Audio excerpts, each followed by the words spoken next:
Damage ਕਰਨ ਦੀ ਕੋਸ਼ਿਸ਼ ਨਹੀਂ ਕੀਤੀ ਗਈ ਜੀ, ਡੈਮੇਜ ਕੀਤਾ। ਤੁਹਾਡੇ ਸਾਹਮਣੇ ਹੀ ਆ ਜੀ, 62 ਬੱਸਾਂ ਮੇਰੀਆਂ ਅੰਦਰ ਖੜੀਆਂ, ਸਾਰੇ ਫਲੀਟ ਦਾ ਮੇਰੇ ਦਾ ਇਹਨਾਂ ਨੇ ਪਰਮਿਟ ਕੈਂਸਲ ਕਰਤੇ। ਇਦੋਂ ਵੱਧ ਡੈਮੇਜ ਕੀ ਹੋਊਗਾ ਜੀ? 7-8 ਲੱਖ ਰੁਪਈਆ ਮੇਰਾ ਰੋਜ਼ ਦਾ ਇਹ ਲਾਸ ਕਰ ਰਹੇ ਆ। ਇਹ ਰੋਜ਼ ਪਰਚਿਆਂ ਵਾਲੀ ਸਿਆਸਤ ਅਸੀਂ ਖਤਮ ਕਰਾਂਗੇ। ਕਾਰਵਾਈ ਨਹੀਂ, ਮਤਲਬ ਵਾਈ ਓਨਲੀ ਵੀ ਟਾਰਗੇਟਡ, ਸਿਰਫ ਇਸ ਕਰਕੇ ਕਿ ਸਾਥੋਂ ਮੰਤਰੀ ਜੀ ਡਰੇ ਵੇ ਆ, ਆਪਦੇ ਹਲਕੇ 'ਚ ਖੋਖਲੇ ਹੋ ਚੁੱਕੇ ਆ। ਕਰਾਉਣ ਦੀ ਬਜਾਏ ਸਮਾਂ ਦੀ ਜਿਹੜੀਆਂ ਝੂਠੀਆਂ FIR ਹੋਈਆਂ ਵੀਆਂ ਉਹਨਾਂ ਨੂੰ ਅਸੀਂ ਖਤਮ ਕਰਾਵਾਂਗੇ।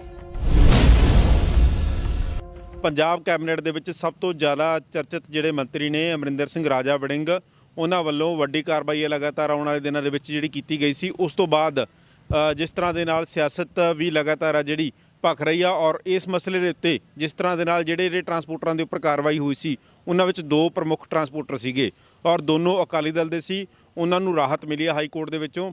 ਔਰ ਇਸ ਮਸਲੇ ਦੇ ਵਿੱਚ ਗੱਲਬਾਤ ਕਰਨ ਦੇ ਲਈ ਸਾਡੇ ਨਾਲ ਟਰਾਂਸਪੋਰਟੀਏ ਔਰ ਹਲਕਾ ਗਿੱਦੜਬਾਹਾ ਤੋਂ ਜਿਹੜੇ ਸ਼੍ਰੋਮਣੀ ਅਕਾਲੀ ਦਲ ਦੇ ਉਮੀਦਵਾਰ ਨੇ ਹਰਦੀਪ ਸਿੰਘ ਡਿੰਪੀ ਜੀ ਨੇ। ਡਿੰਪੀ ਢਿੱਲੋਂ ਜੀ, ਸਭ ਤੋਂ ਪਹਿਲਾਂ ਸਵਾਗਤ ਹੈ ਤੁਹਾਡਾ, ਥੈਂਕ ਯੂ ਸਰ। ਸਤਿ ਸ਼੍ਰੀ ਅਕਾਲ ਜੀ। ਹਾਂਜੀ ਸਰ। ਸਭ ਤੋਂ ਪਹਿਲਾਂ ਮੇਰਾ ਸਵਾਲ ਕਿ ਜੋ ਰਾਹਤ ਮਿਲੀ ਆ ਉਹਦੇ ਬਾਰੇ ਥੋੜ੍ਹਾ ਜਿਹਾ ਬਰੀਫ ਕਰ ਦਿਓ ਤਾਂ ਜੋ ਪਤਾ ਲੱਗ ਸਕੇ ਕਿ ਕਿਸ ਤਰ੍ਹਾਂ ਦੇ ਨਾਲ ਕੀ ਰਾਹਤ ਮਿਲੀ ਆ ਔਰ ਕਿਸ ਤਰ੍ਹਾਂ ਦੇ ਨਾਲ ਜਿਹੜਾ ਸਰਕਾਰ ਦੇ ਉੱਤੇ ਜਿਹੜੇ ਸਵਾਲ ਚੱਕੇ ਜਾ ਰਹੇ ਸੀ ਸਰਕਾਰ ਵੱਲੋਂ ਉਹ ਨਕਾਰੇ ਗਏ ਤੁਹਾਡੀ ਸਾਈਡ ਤੋਂ। ਸਰ ਐਕਚੁਅਲੀ ਸਰਕਾਰ ਸਾਨੂੰ ਬਦਨਾਮ ਕਰਨ ਦੀ ਕੋਸ਼ਿਸ਼ ਕਰ ਰਹੀ ਸੀ ਕਿ ਇਹ ਟਰਾਂਸਪੋਰਟ ਮਾਫੀਆ, ਜਦ ਕਿ ਅਸੀਂ ਕੋਈ ਟਰਾਂਸਪੋਰਟ ਮਾਫੀਆ ਨਹੀਂ, ਸਰਕਾਰ ਦੇ ਅਸੀਂ ਕਮਾਊ ਪੁੱਤ। ਅਸੀਂ ਆਪਦਾ ਟੈਕਸ ਭਰਦੇ ਸੀ ਤੇ ਬੱਸਾਂ ਚਲਾਉਂਦੇ ਸੀ। ਪਿਛਲੇ ਸਮੇਂ ਦੇ ਦੌਰਾਨ ਜਦੋਂ ਕੋਵਿਡ ਆਇਆ, ਟੈਕਸ ਵਾਸਤੇ ਸਾਨੂੰ ਛੋਟ ਸਰਕਾਰ ਨੇ ਹੀ ਦਿੱਤੀ, ਸਰਕਾਰ ਨੇ ਹੀ ਪ੍ਰੋਮਿਸ ਕੀਤਾ, ਉਹਦੇ ਚੱਲਦੇ ਅਸੀਂ ਬੱਸਾਂ ਆਪਦੀਆਂ ਚਲਾਈ ਗਏ। ਆਫਟਰ ਦੈਟ ਅਚਨਚੇਤ ਕੈਪਟਨ ਸਾਹਿਬ ਦੀ ਮਤਲਬ ਕਿ ਗੱਡੀਓਂ ਉਤਰਨਾ ਹੋ ਗਿਆ ਤੇ ਚੰਨੀ ਸਾਹਿਬ ਨੂੰ ਇਹ ਗੱਡੀ ਮਿਲ ਗਈ, ਵਜ਼ਾਰਤ ਚੇਂਜ ਹੋ ਗਈ ਤੇ ਅਮਰਿੰਦਰ ਸਿੰਘ ਰਾਜਾ ਵੜਿੰਗ ਜੋ ਕਿ ਸਾਡੇ MLA ਨੇ, ਉਹਨਾਂ ਨੂੰ ਇਹਨਾਂ ਨੇ ਟਰਾਂਸਪੋਰਟ ਮਹਿਕਮਾ ਦੇਤਾ, ਕੈਬਨਿਟ ਮੰਤਰੀ ਬਣ ਗਏ। ਬਹੁਤ ਸਾਰੀਆਂ ਚੀਜ਼ਾਂ ਕਲੀਅਰ ਆ।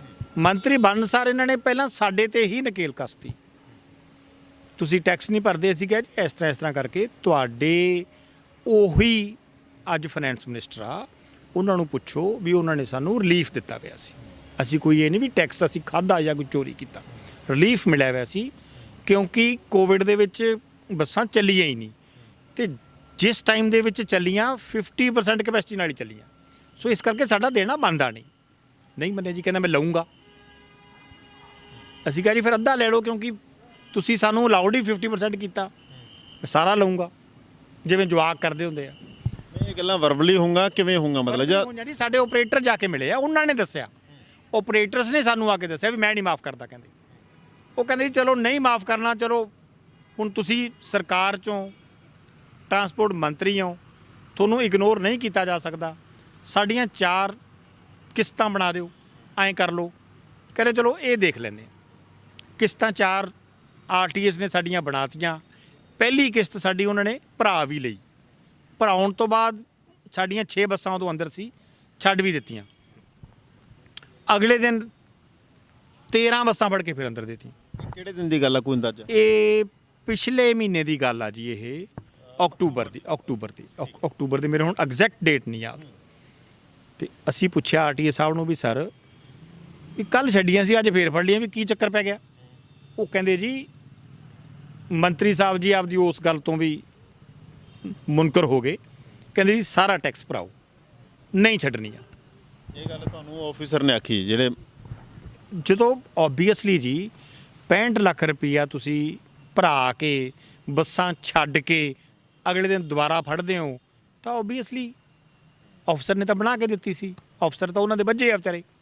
ਚਲੋ ਅਗਲੇ ਦਿਨ ਫਿਰ ਦੇਤੀਆਂ ਅੰਦਰ ਜੀ। ਅਸੀਂ ਆਪਦਾ ਐਪੀਲੇਟ ਟ੍ਰਿਬਿਊਨਲ ਦੇ ਅਪੀਲ ਪਾਤੀ, ਅਪੀਲ ਸਾਡੀ ਹਜੇ ਪੈਂਡਿੰਗ ਪਈ ਆ ਤੇ ਇਹਨਾਂ ਨੇ ਸਾਡੇ ਪਰਮਿਟ ਹੀ ਰੱਦ ਕਰਤੇ 12 ਤਰੀਕ ਨੂੰ, ਐਸੇ ਮਹੀਨੇ ਦੀ 12 ਤਰੀਕ ਨੂੰ।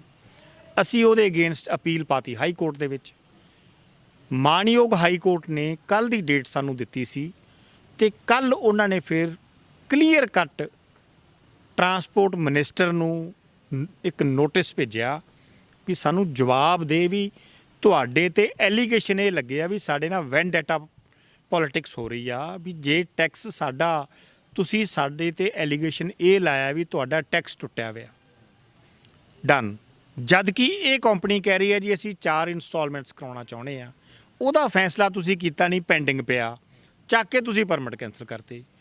ਨੰਬਰ 2, ਪਰਮਿਟ ਤੁਸੀਂ ਇਕੱਲੇ ਇਹਨਾਂ ਦੇ ਕੈਂਸਲ ਕੀਤੇ, ਡਿਫਾਲਟਰ ਸਾਰਾ ਪੰਜਾਬ ਆ ਤੁਹਾਡੇ ਅਕੋਰਡਿੰਗ, ਕਿਉਂਕਿ ਤੁਸੀਂ ਟੈਕਸ ਮਾਫ ਕਰਨ ਤੋਂ ਮੁੱਕਰ ਗਏ, ਉਸ ਨਾਲ ਫਿਰ ਸਾਰਾ ਪੰਜਾਬ ਹੀ ਡਿਫਾਲਟਰ ਹੋ ਗਿਆ। ਕਿਸੇ ਦੇ ਹੋਰ ਪਰਮਿਟ ਕੈਂਸਲ ਕੀਤੇ ਹੋਣ। ਇਹਨਾਂ ਦੀ ਜਾਨ ਬਚਾਉਣ ਵਾਸਤੇ ਪਟਵਾਲੀਆ ਸਾਹਿਬ ਜੋ ਰੀਸੈਂਟਲੀ ਪਰਸੋਂ ਏਜੀ ਬਣਾਏ ਸੀ ਤੇ ਕੱਲ ਉਹਨਾਂ ਦੀ ਵਿਚਾਰਾਂ ਦੀ ਪੇਸ਼ੀ ਪਵਾਤੀ, ਹਜੇ ਆਪਦੀ ਉਹਨਾਂ ਨੇ ਕੁਰਸੀ ਵੀ ਨਹੀਂ ਸੰਭਾਲੀ ਸੀ, just because of incompetent transport minister. ਉਹਨਾਂ ਨੂੰ ਲਿਆ ਕੇ ਸਾਰੀ ਪੰਜਾਬ ਸਰਕਾਰ ਨੂੰ ਇਹਨਾਂ ਨੇ ਕਟਹਿਰੇ 'ਚ ਖੜਾ ਕਰਤਾ, ਸਿਰਫ ਇਹਨਾਂ ਦੀ ਨਲਾਇਕੀ ਕਰਕੇ। ਮੈਂ ਤੁਹਾਨੂੰ ਇੱਥੇ ਰੋਕ ਰਿਹਾ ਜੀ, ਠੀਕ ਹੈ ਇਹ ਗੱਲ ਤਾਂ ਹੋ ਗਈ, ਪਰ ਢਿੱਲੋਂ ਸਾਹਿਬ ਗੱਲ ਹੈ ਵੀ ਟਰਾਂਸਪੋਰਟਰਾਂ ਦੀ ਗੱਲ ਕਰਦੇ ਆ ਪੰਜਾਬ ਦੇ ਵਿੱਚ, ਤੁਹਾਡਾ ਇੱਕ ਵੱਡਾ ਨਾਮ ਆ, ਬਾਦਲ ਪਰਿਵਾਰ ਹੋ ਗਿਆ, ਦੂਸਰਾ ਤੁਹਾਡਾ ਹੋ ਗਿਆ। ਜਦੋਂ ਕੋਈ ਕਾਰਵਾਈ ਹੁੰਦੀ ਹੈ ਤਾਂ ਉੱਪਰੋਂ ਥੱਲੇ ਨੂੰ ਹੁੰਦੀ ਹੈ ਨਾ, ਇਹਦੇ ਵਿੱਚ ਤਾਂ ਕੋਈ ਵੈਸੇ ਕੋਈ ਸ਼ੱਕ ਵਾਲੀ ਗੱਲ ਤਾਂ ਹੈ ਨਹੀਂ। ਜੇ ਤੁਹਾਨੂੰ ਲੱਗਦਾ ਕਿ ਮਤਲਬ ਮੈਂ ਚਲੋ ਠੀਕ ਹੈ ਤੁਸੀਂ ਪੋਲੀਟੀਕਲੀ ਵੀ ਇੱਕ ਦੂਸਰੇ ਦੇ ਜਿਹੜਾ ਕੰਪੀਟੀਟਰ ਹੋ, ਉਹ ਗੱਲ ਅਲੱਗ ਰਹਿ ਗਈ, ਪਰ ਪੰਜਾਬ ਦੇ ਵਿੱਚ ਵੱਡੇ ਟਰਾਂਸਪੋਰਟਰ ਤਾਂ ਤੁਸੀਂ ਵੀ ਹੋ ਨਾ, ਵੱਡੇ ਟਰਾਂਸਪੋਰਟਰ ਹੋ, ਤਾਂ ਕਹਿ ਰਿਹਾ ਕਿ ਕਾਰਵਾਈ ਤਾਂ ਉੱਪਰ ਤੋਂ ਥੱਲੇ ਤੇ ਹੋਈ ਨਾ, ਸਰਕਾਰ ਤਾਂ ਜਸਟੀਫਾਈ ਕਰਦੀ ਹੈ ਇਸ ਤਰੀਕੇ ਨਾਲ। ਉੱਪਰੋਂ ਥੱਲੇ ਨੂੰ ਮੈਂ ਤੁਹਾਡੀ ਗੱਲ ਨਹੀਂ ਸਮਝਿਆ ਜੀ। ਮੈਂ ਕਹਿ ਰਿਹਾ ਜੀ ਕਿ ਵੱਡੇ ਟਰਾਂਸਪੋਰਟਰ ਆ ਜਿਹੜੇ, ਜਿਸ ਤਰ੍ਹਾਂ ਤੁਸੀਂ ਇੱਕ ਵੱਡੇ ਟਰਾਂਸਪੋਰਟਰ ਆ ਗਏ, ਬਾਦਲ ਪਰਿਵਾਰ ਆ ਗਿਆ, ਹੋਰ ਕੋਈ ਮੇਰੇ ਹਿਸਾਬ ਨਾਲ ਹੋ ਸਕਦਾ ਟਰਾਂਸਪੋਰਟਰ ਹੁਣ ਤੁਹਾਡੇ ਨਾਲ 19 ਛੋਟੇ ਹੋਣ, ਤਾਂ ਕਰਕੇ ਵੀ ਇਹ ਕਹਿਣਾ, ਮੇਰਾ ਕਹਿਣ ਦਾ ਮਤਲਬ ਇਹ ਹੈ ਕਿ ਵੱਡੇ ਟਰਾਂਸਪੋਰਟਰਾਂ ਦੇ ਉੱਪਰ ਕਾਰਵਾਈ ਹੋਈ ਜਿਨ੍ਹਾਂ ਦਾ ਜ਼ਿਆਦਾ ਡਿਊ ਸੀਗੇ, ਜ਼ਿਆਦਾ ਟੈਕਸਸ। ਮੈਂ ਇਹ ਕਹਿ ਰਿਹਾ। ਨਹੀਂ ਸਰ, ਮੈਂ ਇੱਕ ਮਾਫ ਕਰਨਾ, ਪਹਿਲੀ ਗੱਲ ਤਾਂ ਮੈਂ ਤੁਹਾਡਾ ਇਸ ਗੱਲ ਦਾ ਇਹ ਜਵਾਬ ਦਿੰਦਾ ਵੀ ਜੇ ਕੋਈ ਅਮੀਰ ਬੰਦਾ, ਕੋਈ 100 ਕਿੱਲੇ ਵਾਲਾ ਬੰਦਾ ਉਹ ਕਤਲ ਕਰਦੇ ਤੇ ਜੇ ਕੋਈ ਗਰੀਬ ਬੰਦਾ ਕਤਲ ਕਰਦੇ ਤੇ ਪਹਿਲਾਂ ਕਾਰਵਾਈ 100 ਕਿੱਲੇ ਵਾਲੇ ਤੇ ਹੋਊਗੀ, ਗਰੀਬ ਤੇ ਨਹੀਂ ਹੁੰਦੀ। ਉਹ ਗੱਲ ਅਲੱਗ ਹੈ, ਮੈਂ ਸਮਝ ਗਿਆ ਤੁਹਾਡੀ ਗੱਲ, ਠੀਕ ਹੈ। ਉਹਦੇ ਉੱਥੇ ਤਾਂ ਦੋਨਾਂ ਲਈ ਇੱਕੋ ਚੀਜ਼ ਬਣੀ ਹੋਈ ਹੈ ਨਾ। ਨਹੀਂ ਉੱਥੇ ਤਾਂ ਨਹੀਂ ਢਿੱਲੋਂ ਸਾਹਿਬ, ਮੈਂ ਤੁਹਾਡੀ ਗੱਲ ਠੀਕ ਹੈ, ਉੱਥੇ ਤਾਂ ਚਲੋ ਠੀਕ ਹੈ, ਦੋਨਾਂ ਨੇ ਇੱਕੋ ਜਿਹੜਾ ਜੁਰਮ ਕਰਤਾ। ਤੁਹਾਡੀ ਗੱਲ ਵਿਚਾਲੇ ਆ, ਤੁਹਾਡਾ ਪੰਜਾਬ ਲੋਕਮਤ ਟੀਵੀ ਆ ਤੇ ਦੂਜੇ ਪਾਸੇ ਤੁਸੀਂ ਆਪਣਾ ਜ਼ੀ ਨਿਊਜ਼ ਤੇ ਆ ਜਾਓ। ਟੀਵੀ ਚੈਨਲ ਤਾਂ ਟੀਵੀ ਚੈਨਲ ਆ ਨਾ, ਚਾਹੇ ਇਹ ਲਾ ਲਓ ਤੇ ਚਾਹੇ ਉਹ ਲਾ ਲਓ। ਹਾਲਾਂਕਿ ਉਹਦੇ ਫੋਲੋਅਰਸ ਵੱਧਦਾ, ਨਿਊਜ਼ ਤਾਂ ਤੁਹਾਨੂੰ ਵੀ ਅਸੀਂ ਉਹੀ ਬਾਈਟ ਦੇ ਰਹੇ ਹਾਂ, ਉਹਨਾਂ ਨੂੰ ਮੈਂ ਇਹੀ ਬਾਈਟ ਦੇ ਰਿਹਾ, ਉਹਨਾਂ ਨੂੰ ਕੋਈ ਐਕਸਟਰਾ ਤਾਂ ਦੇ ਨਹੀਂ ਰਿਹਾ। ਮੁੱਦਿਆਂ ਦੀ ਗੱਲ ਆ ਜਾਂਦੀ ਹੈ ਨਾ, ਉਦੋਂ ਮੁੱਦਿਆਂ ਤੇ ਆ ਕੇ ਡਿਫਰੈਂਸ਼ੀਏਟ ਹੋ ਜਾਂਦਾ ਕਿ ਯਾਰ ਮੁੱਦੇ ਚੱਕਦੇ ਆ ਕਿ ਨਹੀਂ ਚੱਕਦੇ ਆ। ਇਹ ਵੀ ਮੁੱਦਾ ਹੀ ਆ ਸਰ, ਟੈਕਸ ਸਾਡਾ ਟੁੱਟਿਆ ਹੋਇਆ, ਟੈਕਸ ਹੀ ਉਹਨਾਂ ਦਾ ਟੁੱਟਿਆ ਹੋਇਆ। ਤੁਹਾਡੀ ਚਲੋ ਇਹ ਤਾਂ ਮੈਂ ਇੱਕ ਗੱਲ ਦਾ ਤੁਹਾਡੇ ਦਾ ਜਵਾਬ ਦਿੱਤਾ ਸੀ। ਹੁਣ ਅਗਲੀ ਗੱਲ ਆ ਜਾਓ, Sardar Avtar Singh Henry Kartar bus service ਵਾਲੇ, ਉਹ ਤਾਂ ਵੱਡੇ ਟਰਾਂਸਪੋਰਟਰ ਆ, 110 ਬੱਸਾਂ ਦਾ ਫਲੀਟ ਆ ਉਹਨਾਂ ਕੋਲੇ, 2 ਕਰੋੜ ਤੋਂ ਉੱਤੇ ਟੈਕਸ ਟੁੱਟਿਆ ਹੋਇਆ, ਉਹਨਾਂ ਦੀ ਹਾਈ ਥਿੰਕ ਕੋਈ ਬੱਸ ਨਹੀਂ ਅੰਦਰ ਦਿੱਤੀ।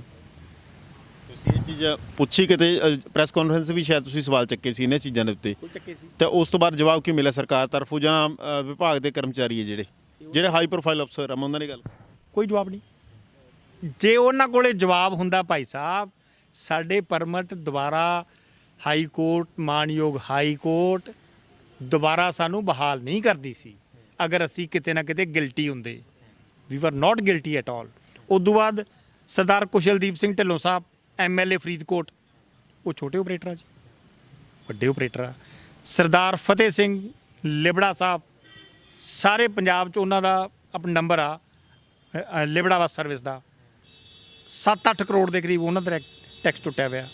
ਅੰਬਾਲਾ ਬੱਸ ਸਿੰਡੀਕੇਟ, ਸਭ ਤੋਂ ਵੱਡੀ ਟਰਾਂਸਪੋਰਟ ਨੰਬਰ 1 ਤੇ ਪੰਜਾਬ ਦੀ, ਉਹਨਾਂ ਦਾ ਟੈਕਸ ਟੁੱਟਿਆ ਹੋਇਆ, ਕੋਈ ਉਹਨਾਂ ਨੂੰ ਸਜ਼ਾ ਨਹੀਂ।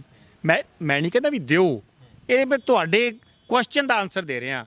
ਉਦੋਂ ਬਾਅਦ ਆ ਗਈ ਜੀ ਪਿਆਰ ਬੱਸ ਸਰਵਿਸ ਅੰਮ੍ਰਿਤਸਰ ਦੀ, ਡਿੰਪਾ ਜੀ ਉਹ MP ਇੱਕ ਆਪਣਾ ਖਡੂਰ ਸਾਹਿਬ ਤੋਂ, ਸਰਦਾਰ ਜਸਵੀਰ ਸਿੰਘ ਜੀ ਡਿੰਪਾ ਸਾਹਿਬ, ਬਹੁਤ ਵੱਡੀ ਟਰਾਂਸਪੋਰਟ ਆ, ਬੜਾ ਵੱਡਾ ਨਾਮ ਆ, ਸਾਡੇ ਨਾਲ ਕਿਤੇ ਵੱਡੇ ਬੰਦੇ ਆ, ਕੋਈ ਕਾਰਵਾਈ ਨਹੀਂ। ਮਤਲਬ ਵਾਈ ਓਨਲੀ ਵੀ ਟਾਰਗੇਟਡ, ਸਿਰਫ ਇਸ ਕਰਕੇ ਕਿ ਸਾਥੋਂ ਮੰਤਰੀ ਜੀ ਡਰੇ ਵੇ ਆ, ਆਪਦੇ ਹਲਕੇ 'ਚ ਖੋਖਲੇ ਹੋ ਚੁੱਕੇ ਆ, ਇੱਥੇ ਪਕੜ ਨਹੀਂ ਬਣ ਰਹੀ, ਹਰ ਚੀਜ਼ ਉਹਨਾਂ ਦੀ ਸੁਭਾਅ ਬਣ ਗਿਆ ਵੀ ਮੈਂ ਦਬਾਅ ਨਾਲ, ਪ੍ਰੈਸ਼ਰ ਨਾਲ ਦੱਬ ਕੇ ਕੰਮ ਕਰਾਂ। ਹਰ ਬੰਦੇ ਨੂੰ ਦਬਾ ਕੇ ਰੱਖਿਆ ਹੋਇਆ ਉਹਨਾਂ ਨੇ, ਇਵੇਂ ਜਿਵੇਂ ਸਾਨੂੰ ਵੀ ਉਹ ਦਬਾਉਣ ਦੀ ਕੋਸ਼ਿਸ਼ ਕਰ ਰਹੇ ਆ ਵੀ ਇਹਨਾਂ ਦੀਆਂ ਬੱਸਾਂ ਅੰਦਰ ਦੇ ਤਾਂ ਇਹਨਾਂ ਦੀ ਆਮਦਨ ਖਤਮ ਹੋ ਜੂ। ਇਹਨਾਂ ਦਾ ਦਿਮਾਗ ਉਸ ਪਾਸੇ ਚੱਲਣ ਲੱਗ ਜੂ, ਮੈਂ ਫ੍ਰੀ ਹੈਂਡ ਹੋ ਜੂਆਂ ਇੱਥੇ ਕੰਮ ਕਰਨ ਵਾਸਤੇ, ਇਹਨਾਂ ਨੂੰ ਮੈਂਟਲੀ ਡਿਸਟਰਬ ਕਰੋ। ਪਰ ਮੇਰਾ ਮਾਲਕ ਮੇਰੇ ਤੇ ਰਾਜੀ ਅੱਜ। ਤੇ ਦੂਜਾ ਉੱਤੇ ਰੱਬ, ਸਿਆਣੇ ਕਹਿੰਦੇ ਤੇ ਥੱਲੇ ਜੱਜ, ਇਹ ਦੋਨਾਂ ਦੀ ਸਾਡੇ ਤੇ ਕਿਰਪਾ ਹੈਗੀ ਆ।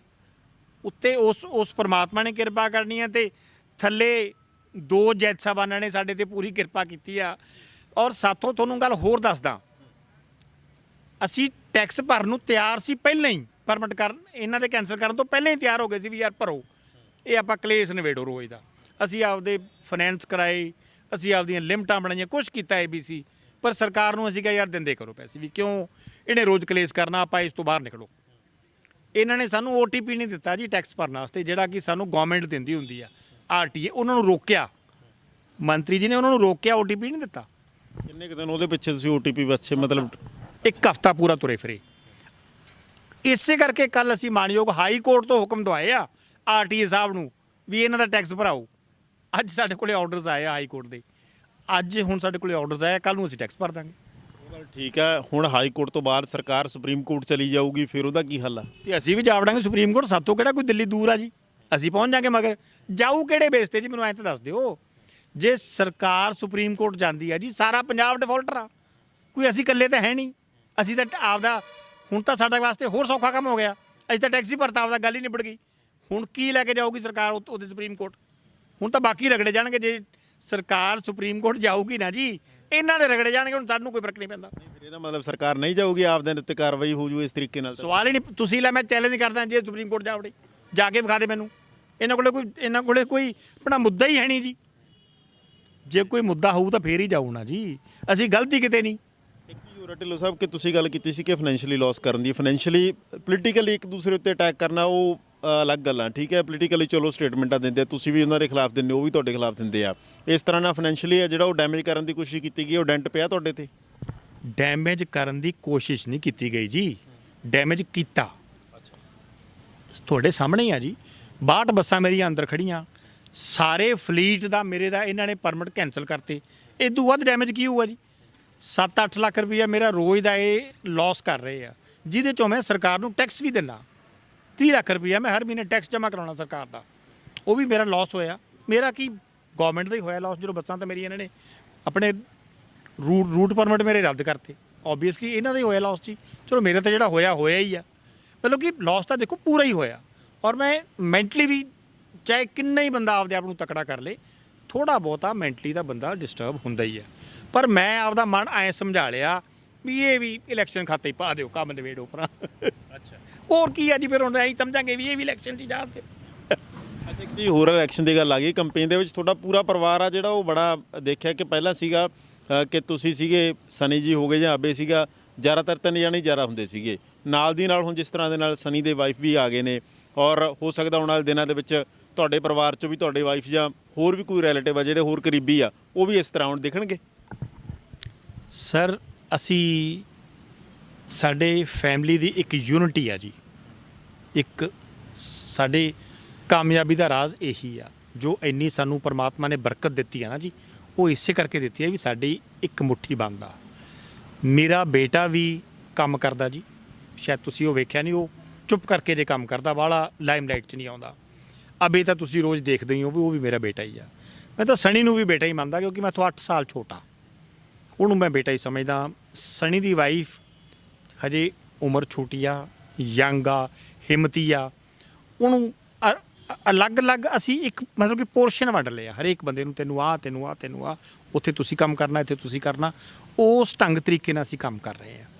ਇਵੇਂ ਜਿਵੇਂ ਕੱਲ੍ਹ ਨੂੰ ਪੈਵੀ ਦੀ ਵਾਈਫ ਨੂੰ ਵੀ ਅਸੀਂ ਇੱਕ ਏਰੀਆ ਦੇਵਾਂਗੇ, ਫਿਰ ਮੇਰੀ ਬੇਟੀ ਨੇ ਵੀ ਆ ਜਾਣਾ, ਮੇਰੇ ਜਵਾਈ ਨੇ ਵੀ ਆ ਜਾਣਾ, ਉਹਨਾਂ ਨੇ ਵੀ ਕੰਮ ਕਰਨਾ। ਦੇਖੋ, ਅਸੀਂ ਪੂਰਾ ਕੌਨਸਨਟਰੇਟ ਕਰਕੇ ਪੂਰੇ ਲਗਨ ਨਾਲ ਕੰਮ ਕਰਨਾ, ਹਰੇਕ ਬੰਦੇ ਤੱਕ ਅਪਰੋਚ ਕਰਨੀ ਹੈ ਵੀ ਯਾਰ ਸਾਨੂੰ ਮੌਕਾ ਦਿਓ, ਤੁਹਾਡੇ ਇਸ ਹਲਕੇ ਦੇ ਆ, ਤੁਹਾਡੀ ਸੇਵਾ ਕਰਨੀ, ਸੇਵਾ ਕਰਨ ਵਾਸਤੇ ਮਿਹਨਤ ਕਰਨਾ ਸਾਡਾ ਫਰਜ਼ ਬਣਦਾ, ਉਹ ਅਸੀਂ ਪੂਰੀ ਕਰਾਂਗੇ। ਫਲ ਉਸ ਪਰਮਾਤਮਾ ਨੇ ਦੇਣਾ। ਮੇਰਾ ਅਖੀਰਲਾ ਸਵਾਲ ਹੈ, ਜਿਹੜੀ ਤੁਸੀਂ ਇਨਪੁਟ ਦਿਓਗੇ ਜਾਂ ਇਲੈਕਸ਼ਨਾਂ ਦੇ ਵਿੱਚ ਪ੍ਰਚਾਰ ਕਰੋਗੇ, ਉਹਦਾ ਜਿਹੜੀ ਆਊਟਪੁੱਟ ਆ ਤੁਹਾਡੇ ਫੇਵਰ 'ਚ ਰਹਿੰਦੀ ਆ, ਉਸ ਤੋਂ ਬਾਅਦ ਤੁਸੀਂ ਜਿੱਤ ਜਾਂਦੇ ਹੋ। ਇਸ ਤਰ੍ਹਾਂ ਨਾਲ ਤਾਂ ਨਹੀਂ ਹੋਏਗਾ ਕਿ ਕੱਲ੍ਹ ਨੂੰ ਤੁਸੀਂ ਵੀ ਆਖੋ ਕਿ ਯਾਰ ਆਪਾਂ ਵੀ ਕਿਹੜ ਕੱਢ ਲਈਏ?